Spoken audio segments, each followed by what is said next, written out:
So I think it's good we start with Surah Al-Fatiha. Bismillah ar-Rahman ar-Rahim, alhamdulillahi rabbil alameen, ar-Rahman ar-Rahim, maliki yawmiddin, iyaka na'budu wa iyaka nasta'een, ihdina as-sirata al-mustaqim, sirata alladhina an'amta alayhim, ghayri al-maghdubi alayhim wa lad-dallin, sadaqa Allahu al-'aliyyul 'azim. أعوذ بالله السميع العليم من الشيطان اللعين الرجيم بسم الله الرحمن الرحيم الحمد لله رب العالمين وصلى الله على سيدنا محمد وعلى آل بيته الطيبين الطاهرين ولعن الله ولا أعدائهم أجمعين من الأولين والآخرين آمين يا رب العالمين أما بعد السلام عليكم ورحمة الله. So as the luminous torch of Imamah passes from one bearer to the next, so too does our understanding build session upon session into a single interconnected tapestry of divine guidance. Over our last gathering, we journeyed with the 11th Imam, Imam Hasan al-Askari. We stood with him in the heart of Samarra's garrison and witnessed life under total surveillance. We saw him perfect the Wikala or agency system, a clandestine network that became the artery of the Ummah.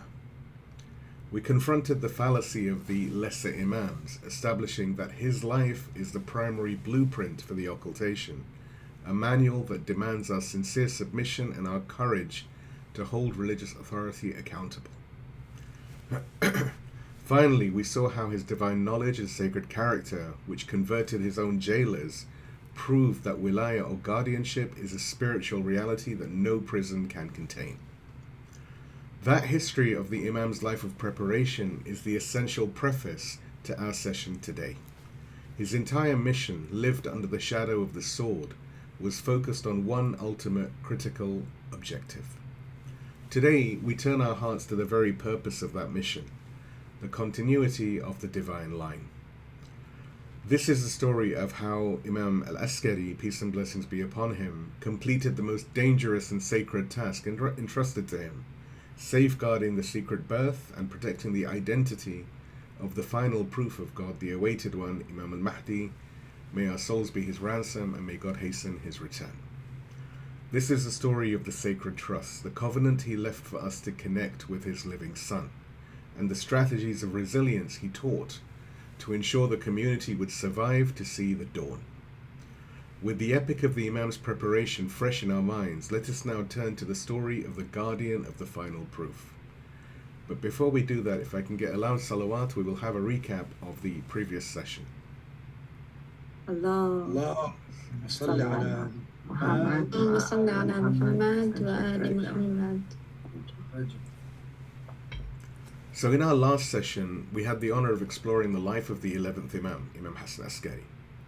We saw how his entire Imamah was a masterclass in leading a global community while completely under house arrest, a divine boot camp, if you will, to prepare the Ummah for the age of occultation. Our reflection on his life unfolded across three core themes. The first one, the final phase, perfecting the clandestine network. We began by analyzing how the Imam operated the Wikala or agency system under maximum pressure, communicating the almost exclusively through secret letters, what we call tawqa'at.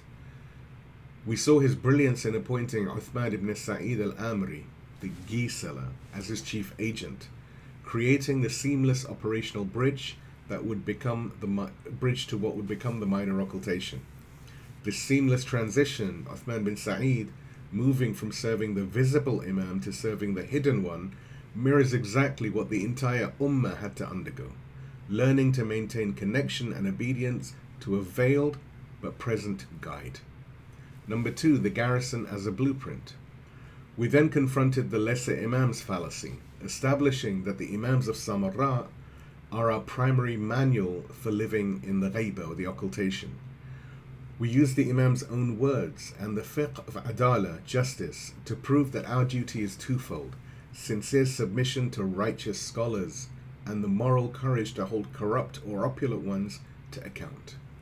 And number three, a light from the cell. Finally, we saw how the Imam's guidance transcended his prison walls, through his jihad of knowledge, his tafsir, his letters and such, and his jihad of character, his akhlaq, his ethics that converted his jailers and tamed lions. He provided the ultimate proof that wilaya is a divine station, not a political one.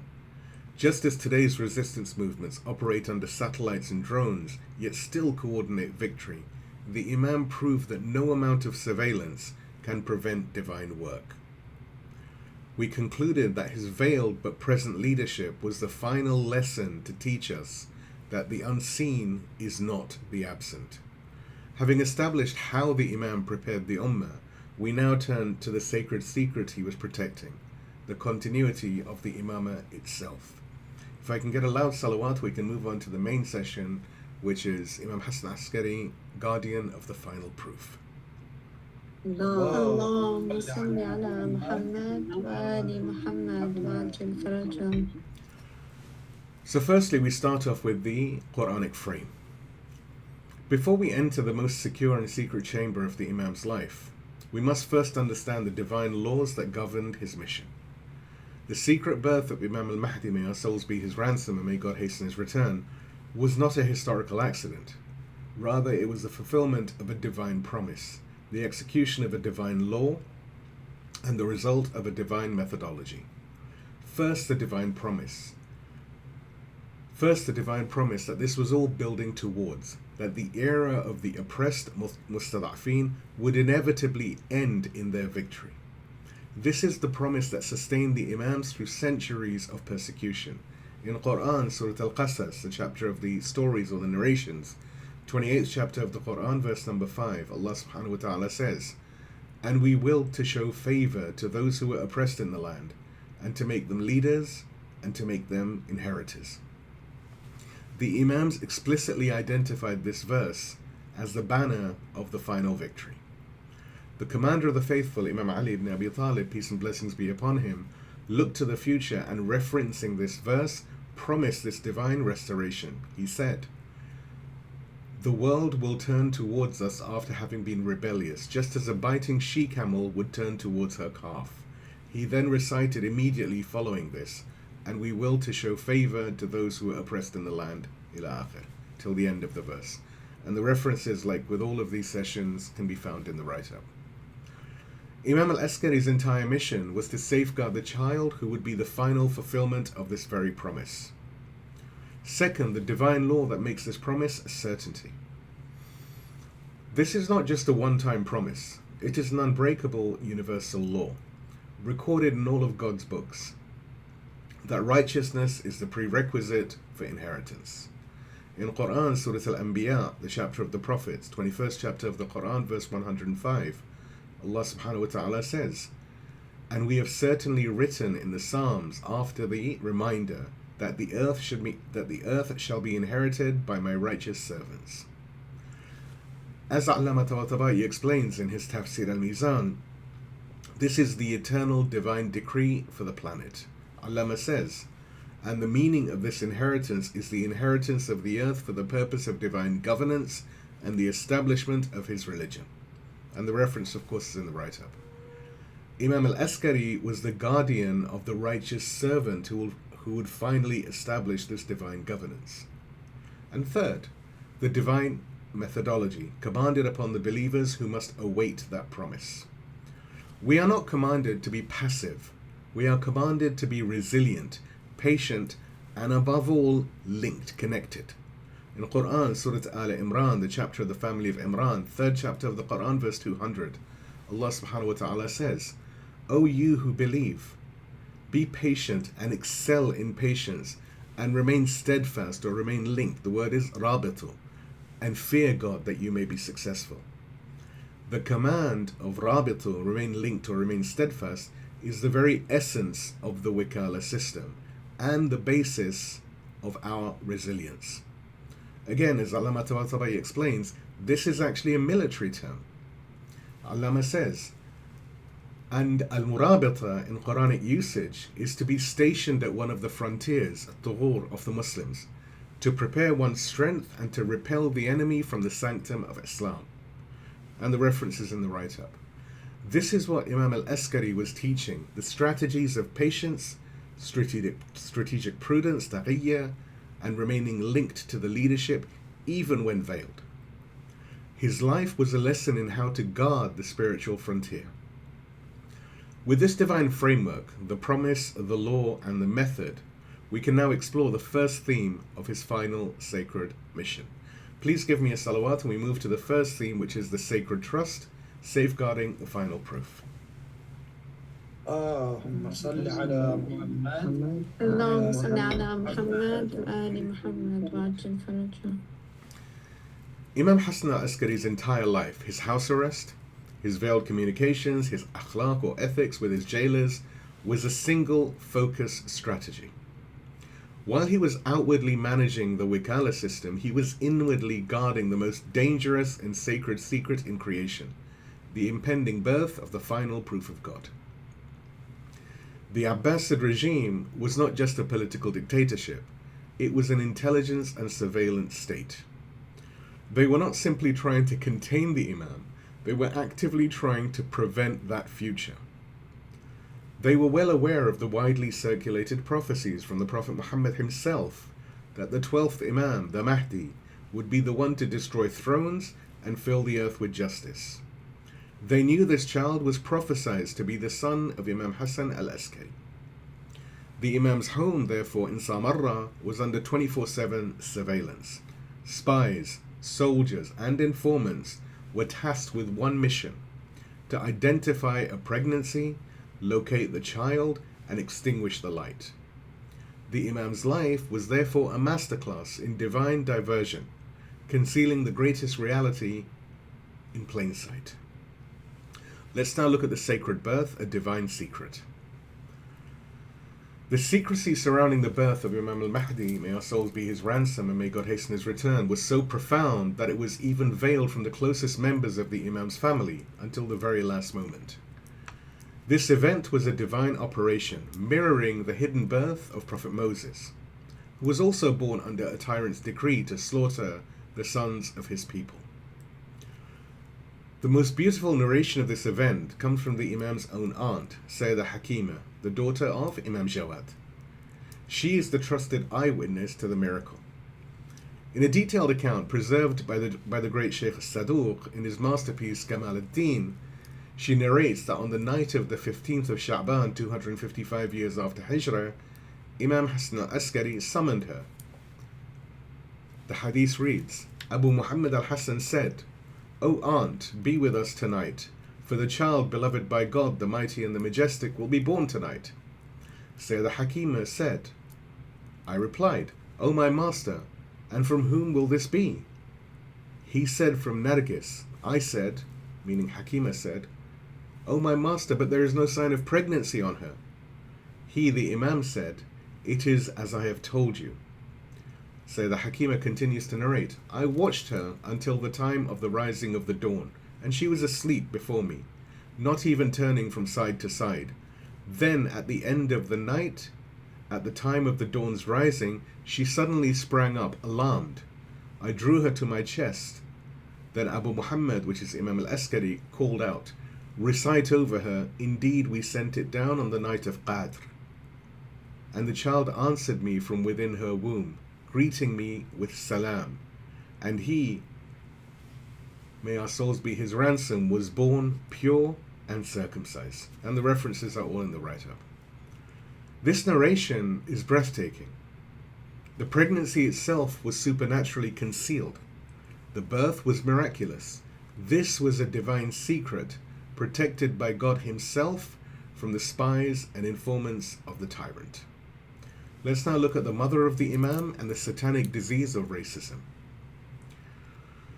This story brings us to the sacred vessel for this final light, the Imam's mother. She is known by several names, including Nargis, Sausan, and Rayhana. And just as with the mothers of the previous Imams, her selection is a profound theological lesson. The traditions surrounding her origin vary. Some narrate that she was a Roman princess, a descendant of Simon Peter, the wasi or legatee of Prophet Jesus, or Isa, peace and blessings be upon him, who was miraculously guided to Samarra. Other narrations state that she was a noble Jariya or bondwoman from the Nuba region of Africa, brought into the Imam's household. What matters is not which narration is correct, but that God deliberately made her origin a divine mystery. Perhaps this very ambiguity is the lesson, that the mother of humanity's savior transcends all ethnic categories, making him truly universal. In our time, some have tried to seize upon this, to ethnify the Imam of the age, to obsess over his race. Will he be white? Will he be black? Will he be this? Will he be that? This entire line of questioning is not just a distraction, rather it is a satanic disease. The very first racist was Iblis, or Satan. When God commanded him to prostrate to Adam, his arrogance was born from a hierarchy of origin. In Quran, Surah Al-A'raf, the chapter of the heights, 7th chapter of the Quran, verse number 12, Allah subhanahu wa ta'ala says, he, Iblis, said, I am better than him. You created me from fire and you created him from clay. As Allama Tabatabai explains in Tafsir al-Mizan, this act was the origin of using a false materialist analogy to reject a clear divine command. Iblis judged that the vessel, clay versus fire, and willfully ignored the divine spirit that God had placed within it. Allama says, indeed Iblis clung to the fact that he was created from fire and Adam from clay, and that fire is better than clay. And this from him was an analogy or qiyas in the face of an explicit text, and he was heedless of the divine ennoblement of Adam by the blowing of his spirit, of God's spirit, into him, and the command to prostrate to him. And the reference is in the write-up. This is the very sin of racism. It is the sin of judging a human being by their clay rather than by their taqwa or their piety or their God awareness. God gave us the one and only standard. In Quran, Surah Al-Hujurat, the chapter of the chambers, 49th chapter of the Quran, verse number 13, Allah subhanahu wa ta'ala tells us, indeed, the most noble of you in the sight of God is the most God-aware or pious of you. The Imams of Samarra themselves are God's divine answer to this pre-Islamic tribalism. The mothers of the lineage, Sayyedah Sumana, the mother of Imam al-Hadi, Sayyedah Hudayth or Sawsan, the mother of Imam al-Askari, and Sayyedah Narjis, the mother of Imam al-Mahdi, may our souls be his ransom, were all from outside the Arab nobility. They were chosen by God not for their pedigree or their race, but for their supreme and unmatched piety and God awareness. The question is not, what race will the Imam be? The terrifying question is this: when the Imam appears and he does not match our cultural or ethnic expectations, will we follow him? Or will we, like Iblis, argue with God about fire and clay? Let's now look at our call to clarify for this point, a lineage of piety, not pedigree. Here, our first clarification must be a spiritual purification. We must confront and eradicate this satanic disease of racism from our hearts, from our homes, and from our communities. The Imams of Samarra built a holy household that was a beautiful tapestry of Roman, Nubian, Arab, Persian, etc. blood, proving that the only lineage that matters to God is the lineage of Taqwa, of God awareness. Our duty is to clarify that wilaya is a matter of piety, not pedigree. We must build communities where a believer is judged only by the content of their character and the sincerity of their faith. We must ask ourselves if we are truly ready to pledge allegiance to the Hujjah, to the proof of God, regardless of the clay from which he appears, or if we too would fail the test of Iblis. Please give me a loud salawat and we move on to the next point, which is the living covenant, Ziyarah Aal-e-Yasin. اللهم صل على محمد وآل محمد وعجل فرجهم. Imam Hasan al-Askari's final mission was not just to physically protect the birth of his son.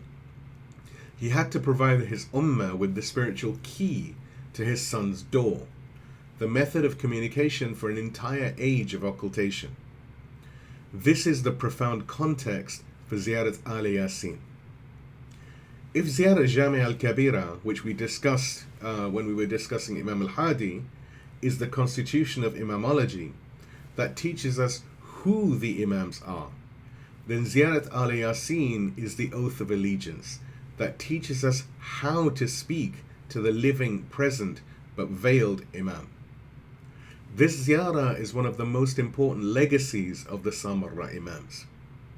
It was transmitted by Imam al-Mahdi, may our souls be his ransom, and may God hasten his return, himself through his father, Imam al-Askari, and delivered to the Ummah via the first special deputy, Uthman ibn Sa'id.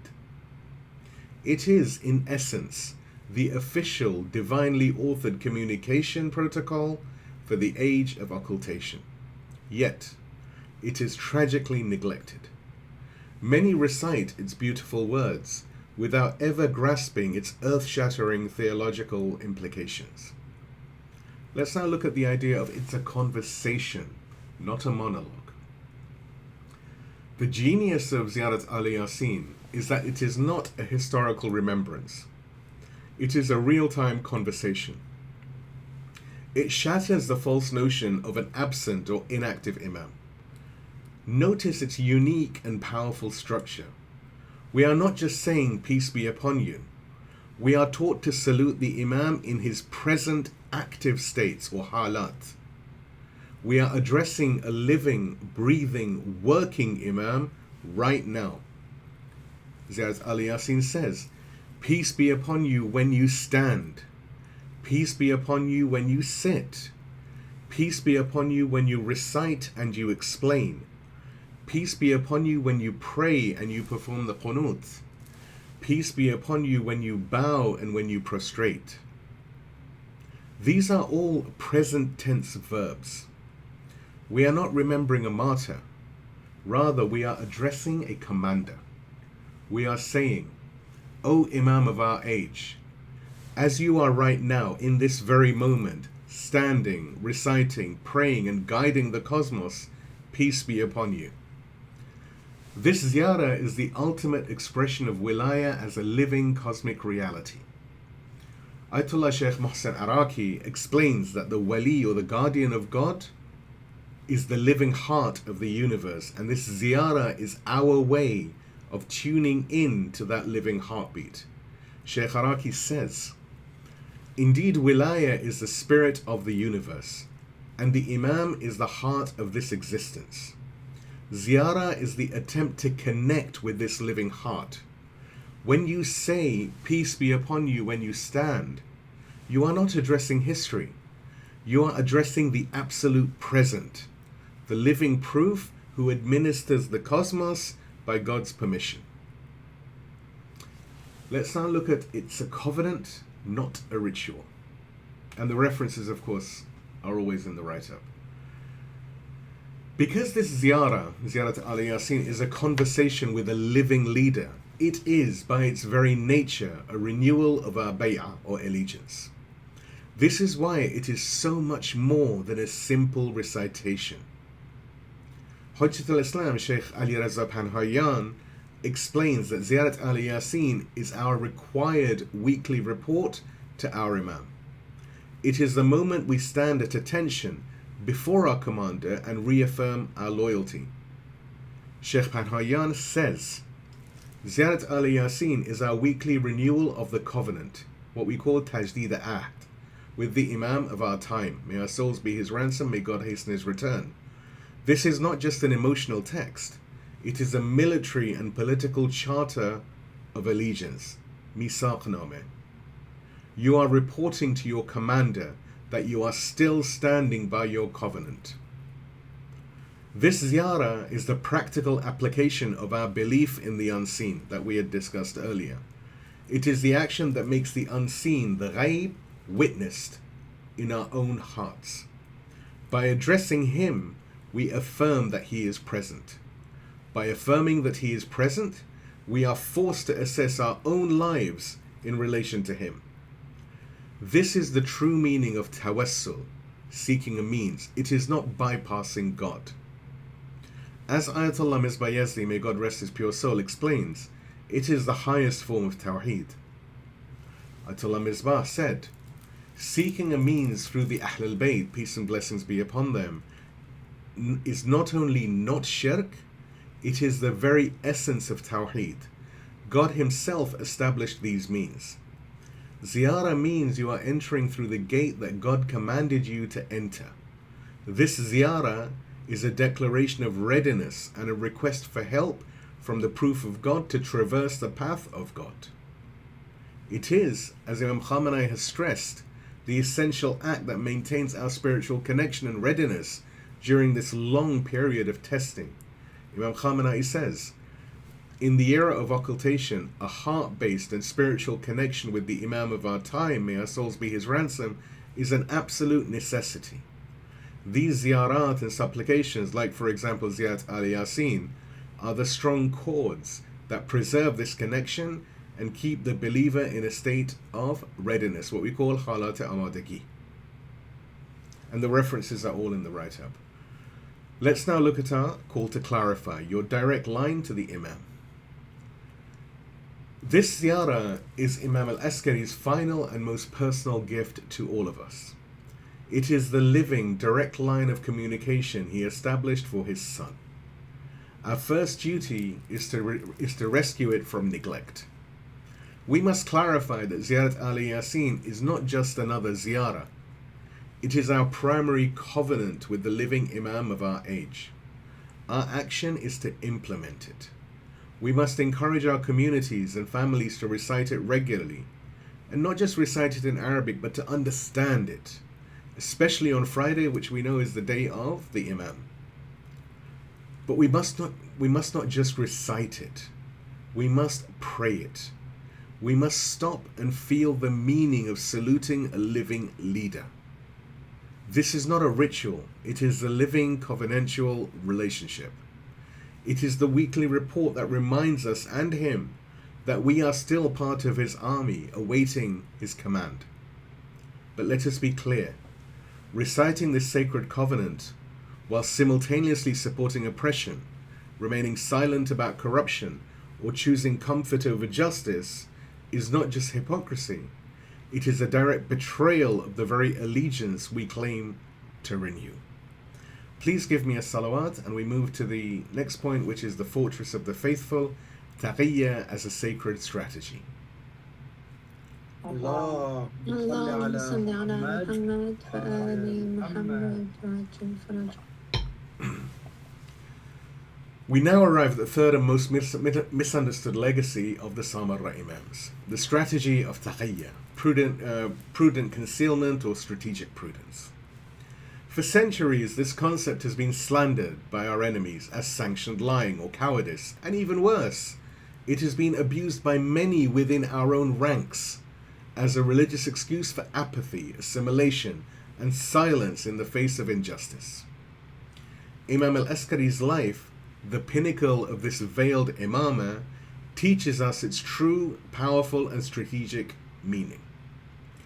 Taqiyyah is not hypocrisy. Taqiyyah is not a license to lie. It is not a path to apologetics. It is a sacred strategy for survival in a hostile environment, a concept we explored in detail when we discussed Imam Ja'far al-Sadiq previously. He was the one who defined it as a revolutionary method, saying, Taqiyyah is the shield of the believer, and Taqiyyah is the safeguard of the believer. There is no faith for the one who has no Taqiyyah. And we explained all of this in great detail when discussing Imam Sadiq. Let's now look at the Quranic precedent, a jihad from within. The Imam's teaching rested on the Quran itself, this teaching about Taqiyyah. The ultimate precedent for Taqiyyah is not a story of weakness, but of profound courage. It is the story of the believer from the family of Pharaoh. In Quran, Surah Al-Ghafir, the chapter of the forgiver, 40th chapter of the Quran, verse 28, Allah subhanahu wa ta'ala says, a believing man from the family of Pharaoh who concealed his faith. As Allama Tabatabai explains, he concealed his faith not to save his own skin, but to protect the truth and to defend Prophet Musa, from within the tyrant's own court. Allama writes, and his statement, who concealed his faith, is the hal or state of the man. And in this concealment, which he persisted in for a long time until the affair of Moses became apparent, and his people's dispute with him intensified in their resolve to kill him, there is a proof. It is a proof that he only concealed his faith so that he could reveal it on a day when the truth could benefit from it, and when the danger to the Prophet of God could be repelled by it. And the reference is all in the write-up. This is Taqiyyah, a strategic choice to preserve the core of the mission. It is the shield that absorbs the blow. And as Imam Khamenei explained, the hidden spear that strikes the enemy when he cannot see the hand that wields it. Imam Khamenei said, where is the spear used? So too is Taqiyyah. It is the shield, the rampart. In those times when we practiced Taqiyyah, it meant that when we brought down the weight of the sword upon the wretched body of the enemy, he could see neither the sword nor the hand, but he only felt the pain and the cut. Let's now have a look at the abuse of the shield, apologetics versus the axis of resistance. But here we must confront our own failures. The Imam gave us a shield, and we have used it as a blanket to hide under. There is a vast difference between Taqiyyah, as we've said, prudent concealment or strategic prudence, and nifaq or hypocrisy. Taqiyyah is to conceal your identity to protect the deen, to protect Islam. Hypocrisy is to conceal your religion, your deen, to protect your dunya, your world. When we, living in the relative freedom of the diaspora, especially in the West, hide our core beliefs, this is not Taqiyyah. This is cowardice. This is a sickness of apologetics. This is the great weapon of the enemy lobbies, self-censorship. They create a climate of fear so toxic that we do their work for them. We silence ourselves. We dilute our message.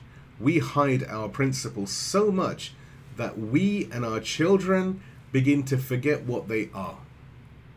This is not Taqiyyah. It is capitulation.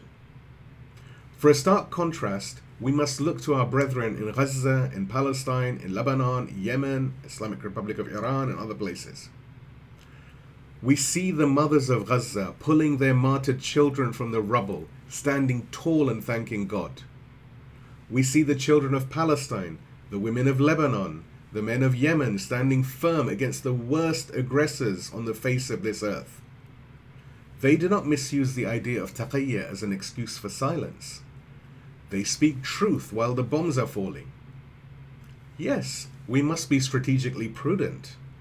But prudence is not a license to break God's commandments or to become hypocrites. Taqiyyah is forbidden when the very core of Islam is at stake. As Imam Khomeini, may God rest his pure soul, declared, this Taqiyyah they speak of, Taqiyyah was for the preservation of Islam, not the preservation of oneself. If Islam itself is in danger, Taqiyyah is forbidden. And the references are in the write-up. Let's now look at the goal, from failure to active awaiting. This brings us back to our covenant, Ziyarah Aal-e-Yasin. We are a people awaiting the return of our Imam. He is waiting for us. His return is delayed because we have failed. We are not ready. We have failed to live the blueprint of the Samarra Imams. We are not the steadfast followers of the Maraji and the Wali al-Faqih. Rather, we are loophole shoppers. We are not the courageous guardians of the amana, trust, but are silent witnesses to corruption. We have abused the sacred strategy of Taqiyyah until our own identity has become blurred. Every time we choose comfort over justice, every time we remain silent about corruption even in our religious institutions, every time we practice Taqiyyah to protect our reputation rather than Islam, we add another day to the occultation. But this is not a moment for despair. It is a moment for clarity. This is precisely why Imam al-Askari left us these tools. The blueprint of the Samarra Imams is not a record of our failure. It is the path to our success. The goal is not to drown in guilt, but to awaken, to rise, to stop making excuses, to stop hiding in the shadows of a misunderstood Taqiyyah, and to finally get our own house in order. The goal is to internalize the covenant of Ziyarah Aal-e-Yasin, to let it burn into our hearts, so that our every action moves us one step closer to being the people that He is waiting for.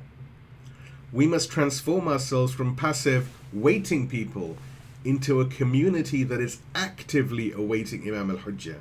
May our souls be his ransom, and may God hasten his return. Let's now look at our call to clarify. Taqiyyah is a shield, not a white flag. This is our final and most urgent clarification as we conclude our study of the Imams. We must reclaim the true meaning of Taqiyyah. We must clarify that Taqiyyah is a sacred and limited military strategy for survival, not a social tool for convenience.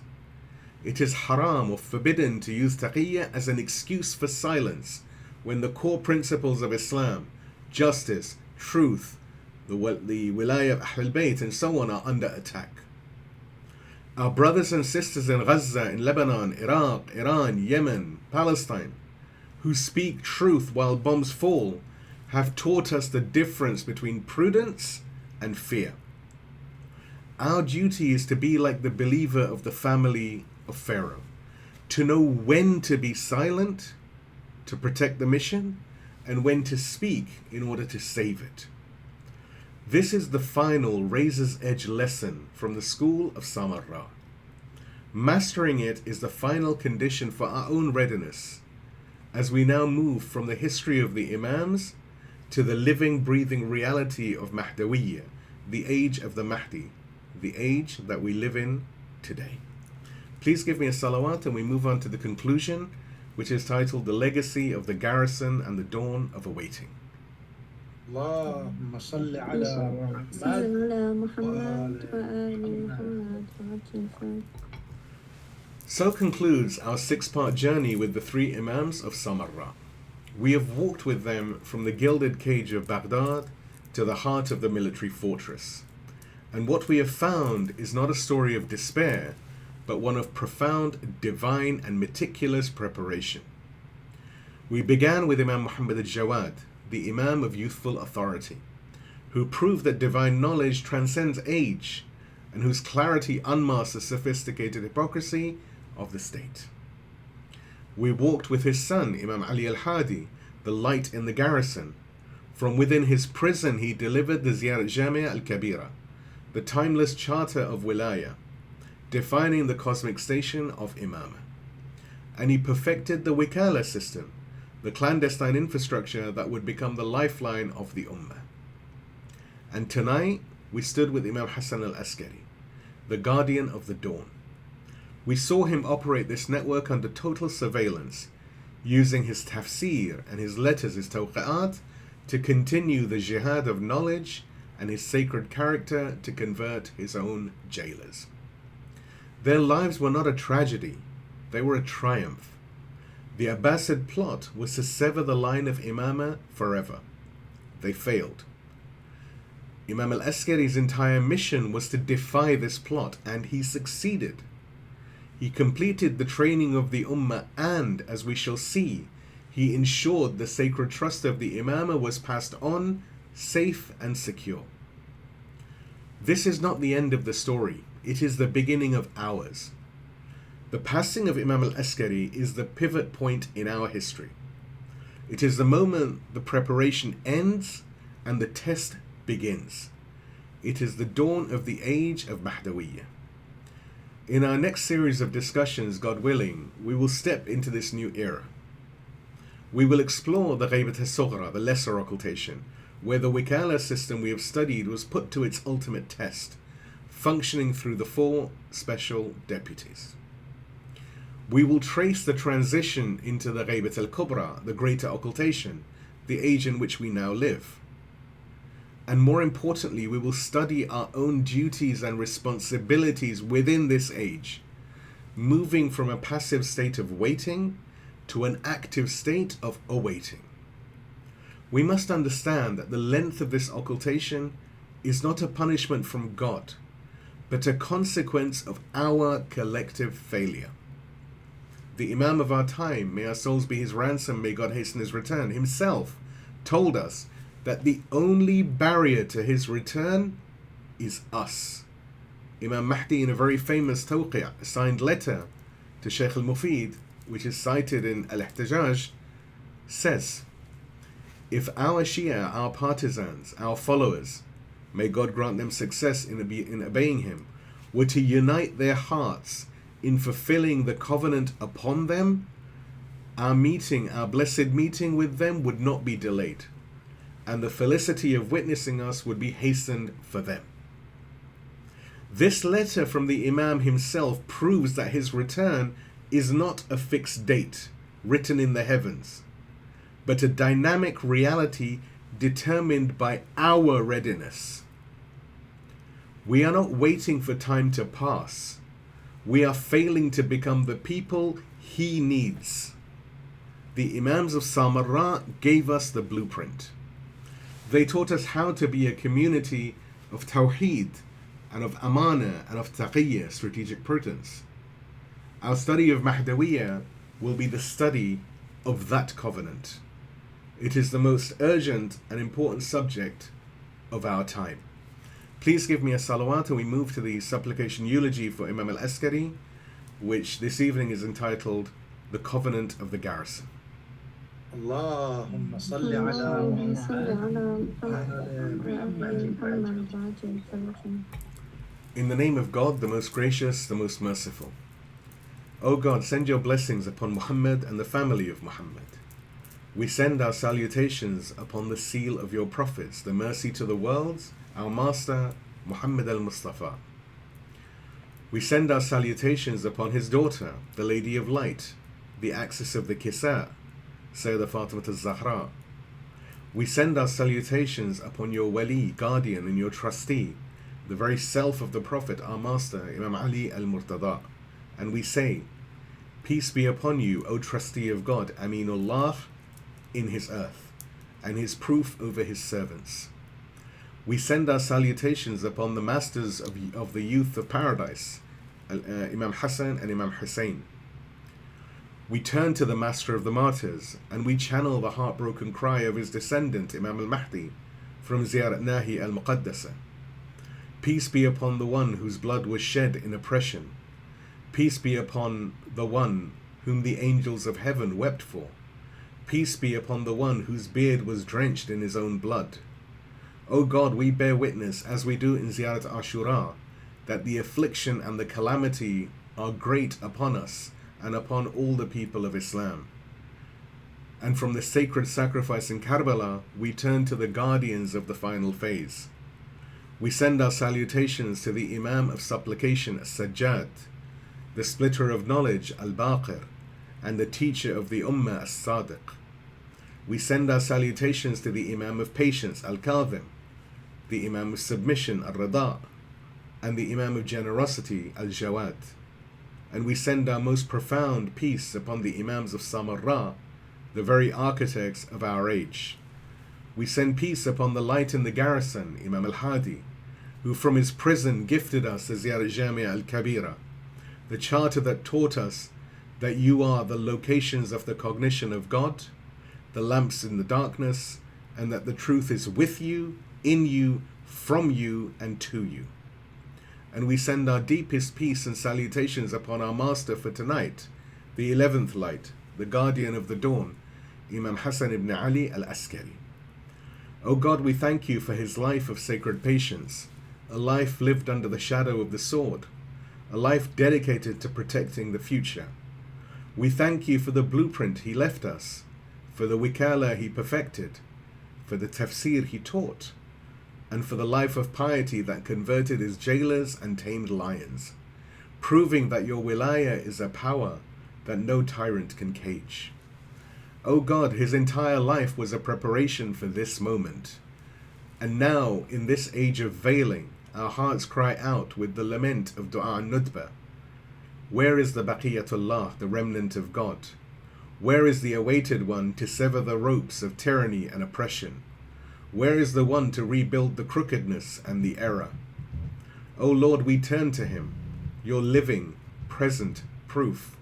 We channel the covenant of Ziyarah Aal-e-Yasin and we say, peace be upon you, O caller of God and the embodiment of his verses. Peace be upon you as you stand and as you sit.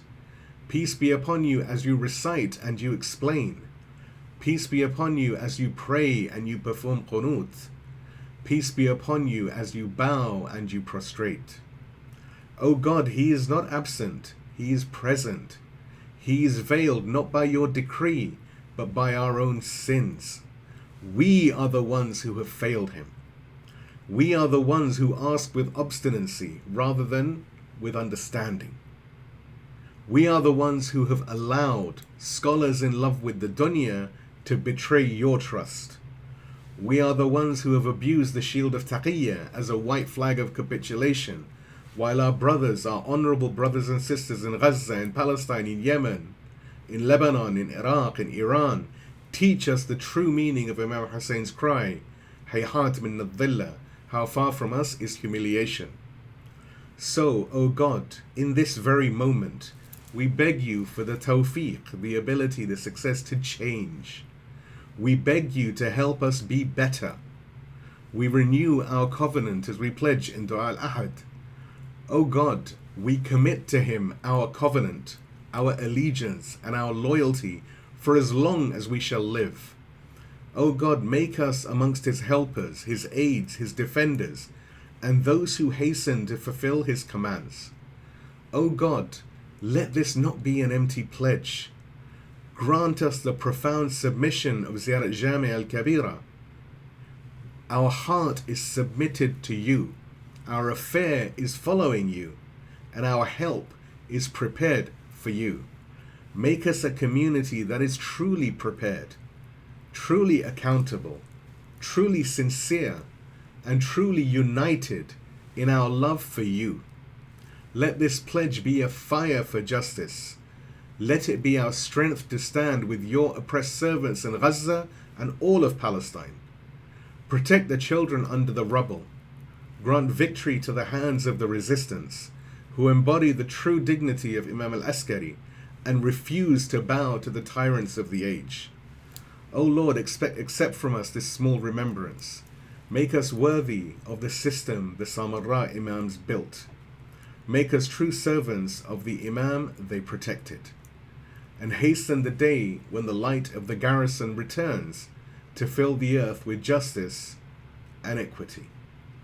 Amen, O Lord, sustainer of the universes. Amen, O most merciful of the merciful. Wa akhiru da'wani alhamdulillahi rabbil alameen. Wassalamu alaikum wa rahmatullahi wa barakatuh.